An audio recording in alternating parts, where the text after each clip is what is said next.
Today, we're going to talk about love and what love really is. And we know what love is because Christ first loved us. And so today, we're actually going to be hearing from three of our directors. We're going to be hearing from our Connect director, Caitlin Barton. Come on, y'all make up some noise for Caitlin. We're going to be hearing from our student and middle school director, Quinn Shuck. Yes, sir. Yep. And then we're going to be hearing from our groups director, Maddie Taylor. So I'm excited. I know they're ready. They're over here just like frothing at the mouth, ready to preach. So you guys help me welcome Pastor Quinn Shuck. Thank you, Pastor. Thank you all. I want to just, first of all, just thank my pastor for giving me the opportunity to speak today. We have an incredible pastor. Can I get an amen? But I'll get right into it. Some people want it all, but I don't want nothing at all. If it ain't you, baby. If I ain't got you, baby. Some people want diamond rings. Some people want everything. But everything means nothing if I ain't got you, baby. Her face is so red right now. This song is speaking of a love that satisfies. It's speaking of a love that kind of stands alone. It's saying, if I have you, I don't need anything else. And I love a good love song just as much as the next guy, but I got to call foul on Alicia Keys here because this is a dating love song, okay? Hear me out. This is a dating love song. When you're dating, you still have an idealized picture of who that person is, okay? It's true. Think about it. You have an idealized picture. The idea of being with that person, married to that person, is still a dream. When you're married, this song loses its luster just a little bit, okay? Because I know there's dating people in here that are like, no, never. If I ain't got you, baby. But trust me, when you, baby, turns into he never puts his dishes in the dishwasher, baby. Doesn't pick up his socks off the floor every day, baby. When baby turns into not tonight, baby. When baby schedules a family get-together right at your tea time, baby. If that one feels specific, it's because it happened to me yesterday, and I'm totally over it. If I ain't got you, baby, turns into, and a new driver too, baby. Come on. I call foul on Alicia Keys because this kind of love, this love that satisfies and stand alone, cannot be found in another person.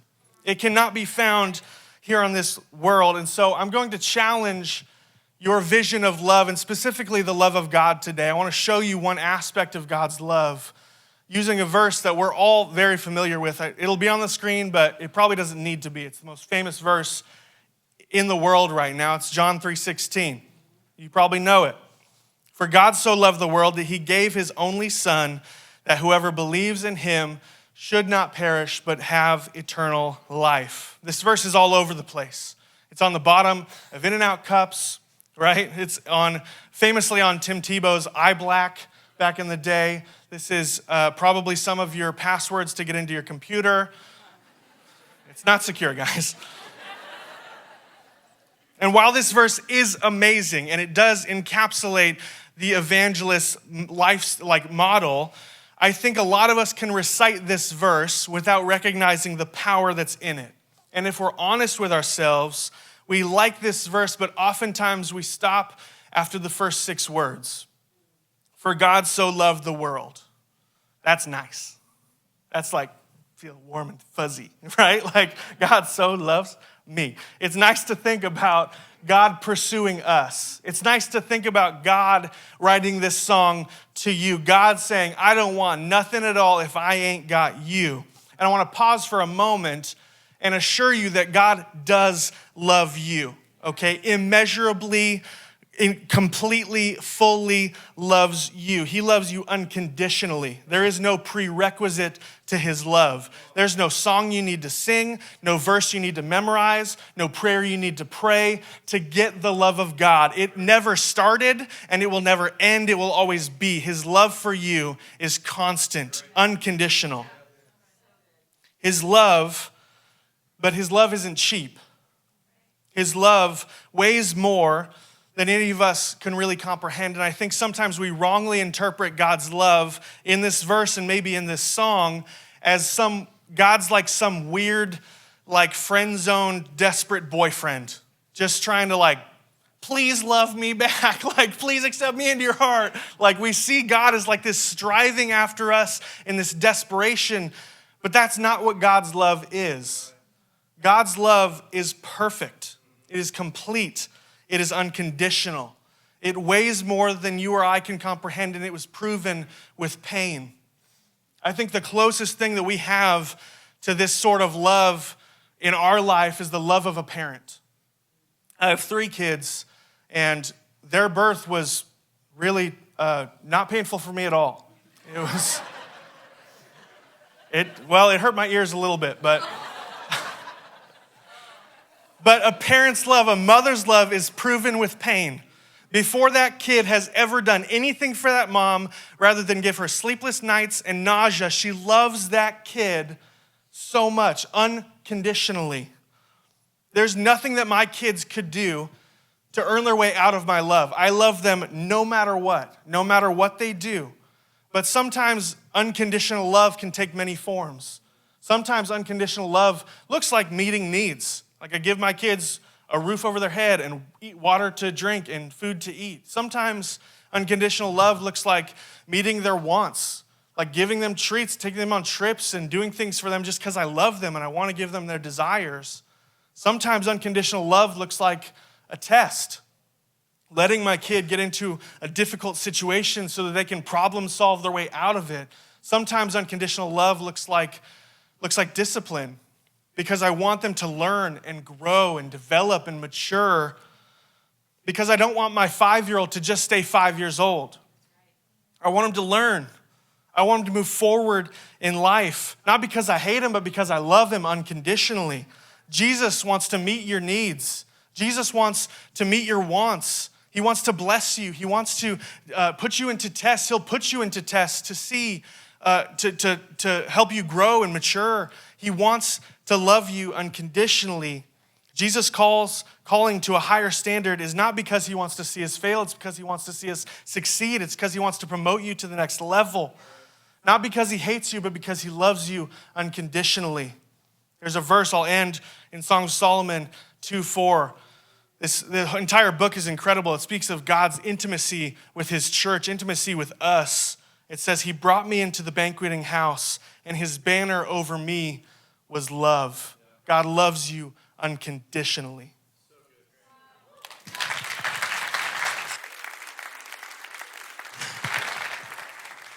Thank you so much, Quinn. That was awesome. Who is grateful for God's unconditional love?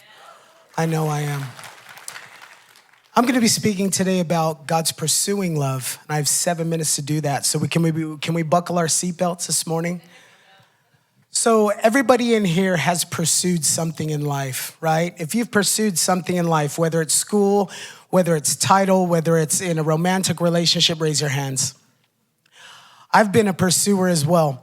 So my beautiful wife over here, if you'd like to stand up, Dea, I need you to see her so you can understand the picture. So this beautiful lady over here, we have a Beauty and the Beast story. Now you can guess who the Beast is and who the Beauty is. I'll leave that up to you. I think that's pretty obvious. But, we have all pursued something in life. And how many of you out there have pursued something that has ended up in marriage? So like in a romantic relational sense. Ladies, if you've been pursued, put that bling bling up in the air. Let's see it. Say, hey, now it's time to show it off. If you like it, then you should have put a ring on it. If you like it, then you should have put a ring on it. Okay, we'll leave it there. But the thing is, God calls us to pursue him as well. He's a pursuer of us. He created us for relationship, but he calls us to pursue us. When I was pursuing my wife, if some of you know the story, we can make a movie out of it. Some people have said, you need to write a book. You need to make a movie out of the way that you pursued and fought for her. But the thing is, I had to spend time with God. And what God spoke to me is he said, take all that love that you feel like you have to give to another person, to your future wife, and give it to me first. And when I gave it to him, guys, I'm telling you, it blew my mind. We serve a jealous God, and he wants all of our love. So I'm just gonna lay out today. It says all throughout the Bible, we see an ongoing charge for us to pursue God. And we see the story of God pursuing us all throughout the Bible, from creation all the way through. In Jeremiah 29:13, it says, you will seek me and find me when you seek me with all of your heart. Now, how many of you out there know that all means all? That was challenging for me when I was putting this little talk together, because when's the last time I've really used all of my heart to seek God? And that's challenging. And I want to challenge you, and I want to encourage you to take that and let it sink deep in today. What am I giving my heart to? Because we live a life divided. Sometimes, especially for us men, we can compartmentalize. This is my job. This is church. This is sports. This is my marriage. All means all. The purpose of our creation in the very beginning was communion with God. And the story of the Bible is the story of God pursuing relationship with us. From the garden till today, God has been pursuing relationship with us. We see in Genesis 8 through 9, when Adam sinned, the Lord pursued Adam and he called out to him. Called out to the man, where are you? So even in their sin separates us from a holy God, right? But even in all their sin, their disobedience in that time, the Lord pursued them and he called out to the man and he said, where are you? So even in their sin and disobedience, God didn't give up on them. Grace cannot be earned. It is a gift. We do not deserve it. God meets us in our indifference with forgiveness and love. I know in my life, I'm so grateful for his grace upon my life. Our sin separates our relationship with a holy God. We all know that. God is holy. He can't commune with sin. But God has always had the desire to reconcile himself to us. We see that all the way throughout the Old Testament. Sometimes people say, oh, the Old Testament God was just so mean and he was just full of wrath. Love is just. God is a just God, and he longed to show mercy to his people from the beginning of creation all throughout the Old Testament to now. In Luke 19:10, God sent his son, Jesus, to seek, pursue, and save the lost. That is our desire here at One Place, to rescue and unite. In John 3:16, as Quinn was talking about later on in verse 18, it says, Jesus came and lived and died for the sake of pursuing us. So think about that, guys. He longed to have relationship with us so much that he was the only holy atonement, the only holy sacrifice, that he would leave heaven. He was sitting with God the Father, and he left as a helpless baby on this earth. And then he lived a life that was perfect because he wanted to reconcile us to him on the cross. That's the greatest love story ever. You read that story in the Bible, that is the greatest love story ever. It's better than any Danielle Steele novel. Don't ask me how I know that, but I do. I don't read romance novels. I live one, right, babe? So with seeing all that, guys, and we see how God is pursuing us all throughout the Bible, I want you guys to ask yourself some serious questions. What or who are we pursuing in our lives? What or who are we pursuing in our lives? What or who we pursue reveals our heart's strongest desires. You know, we may say, oh, I love God with all my heart. I want to see God with all my heart. But what fruit are we seeing in our lives? Who's sitting on the throne of our hearts? Is it the Lord? Is it God? Is it the King of Kings? Is he truly Lord of our lives? Or is it finance? Or is it position? Or is it title? Or is it keeping up with the Joneses? What is it? What is sitting on the throne of your heart this morning? Think about that. With the Alicia Keys lyrics, as Quinn said, it says, man, can we just give Riley and the worship team a shout out? That was amazing. That was absolutely amazing. Thank you so much, Riley. It says, some people live just for the fame. I would sing it, but I got a bit of a cold, so forgive my voice. Some people live for the power. Some people live just to play the game. What are we? What are we doing? What are we playing for in life? I've been there before. That life's a bore, so full of the superficial.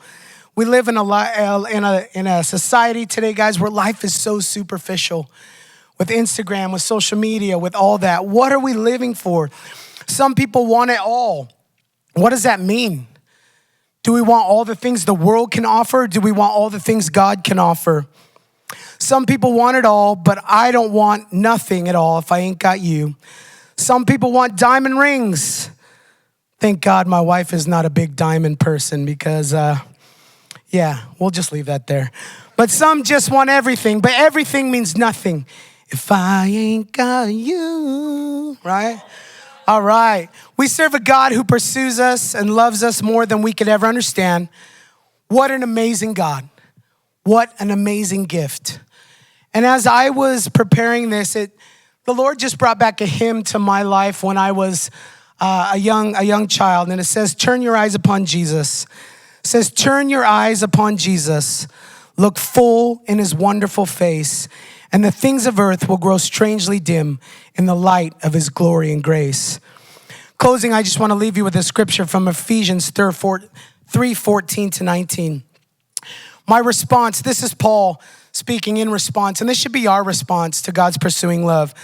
My response is to get down on my knees before the Father of heaven and earth. I ask him to strengthen you by his Spirit, that Christ will live in you as you open the door and invite him in. And I ask him that both feet are planted firmly on love, that you will be able to take in all the extravagant dimensions of Christ's love. Reach out and experience the breadth, test its length, plumb to the depths, and rise to the heights. Live full lives, full in the fullness of God's pursuing love.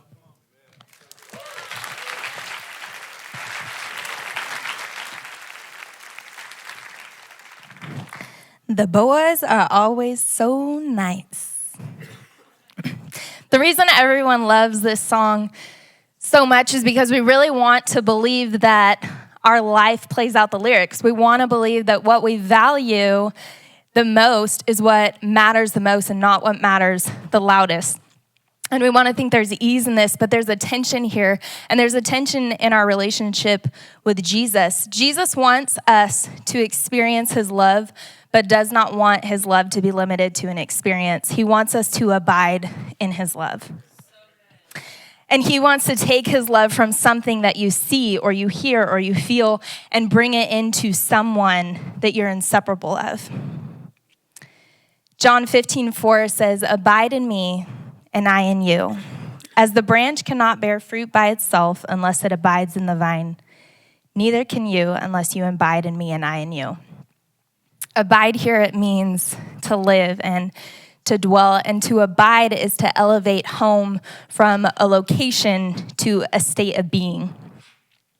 And this is counterculture for us because I don't know what it's like when you're at home, but I can't just act like I'm at home everywhere I go. And kids are the best example of how not normal it is to make yourself at home anywhere you go. I know this. I have a 1-year-old and a 3-year-old. And so kids will come into your house, maybe they're invited, maybe they're not, and they'll walk in the door, and they'll say, hey, can I have a snack? And so you'd take them to the pantry. Well, what's in the fridge? Okay, take them to the fridge. What's in that door? That's the bathroom. Oh, you go poop in there? Do you flush? Do you wash your hands? With soap? Do you get a lollipop? Because I do. And then they got the nerve to take that piece of pie in the fridge they weren't invited to, go sit down with it on your couch, start working through your movie selection, and this is how the whole experience is going to go for you. Kids have to be taught how to unbelong, because until then, they only know how to be home. And this is how at home Mary was at the feet of Jesus. Luke 10:38 through 42 says, "Now as they went on their way, Jesus entered a village, and a woman named Martha welcomed him into her house. And she had a sister called Mary who sat at the Lord's feet and listened to his teaching. But Martha was distracted with much serving, and she went up to him and said, 'Lord, do you not care that my sister has left me to serve alone? Tell her to help me.' But the Lord said to her, 'Martha, Martha, you are anxious and troubled about many things, but one thing is necessary.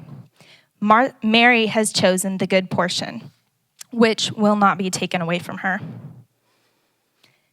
Have you ever cleaned a house people are still trying to live in? Was that taken away from you?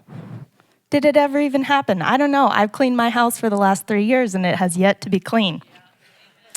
Mary has chosen the good portion, which will not be taken away from her. Mary, in this moment, she was culturally invasive and she was culturally inappropriate. She did not belong at the feet of Jesus with these other men sitting under her teaching. She belonged serving from the kitchen. And these voices would have told her, you do not belong at his feet unless you have something to offer.